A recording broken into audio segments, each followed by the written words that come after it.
Hi, my name is David Blanco Mulero from Aalto University, and I'm going to present you our work, QDP, learning to sequentially optimize quasi-static and dynamic manipulation primitives for robotic cloth manipulation. When performing robotic cloth manipulation, we can use different sets of manipulation primitives. These primitives can be defined by the location where to pick the cloth, the location to place the cloth, as well as the height of the primitive or the velocity at which the primitive is executed. The height and the velocity are quite important as this affects the end result of the manipulation. For this reason, we propose the quasi-dynamic parameterizable method, which allows us to optimize parameters such as the height or velocity of manipulation primitives.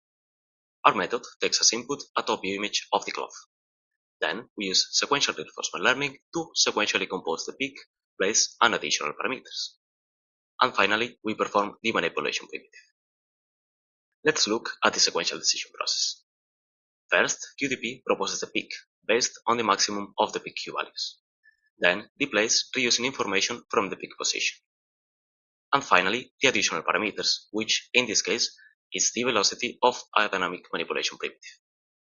This way, QDP can adapt the manipulation primitive velocity, improving the task performance. QDP can also adapt the height. In this case, we are using a pick and place primitive.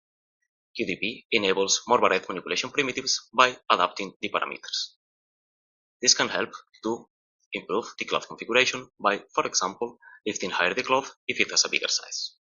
And therefore, we can manipulate a broader range of cloths, size, and shapes, which also leads to a better task success than other methods which we compare against on the paper.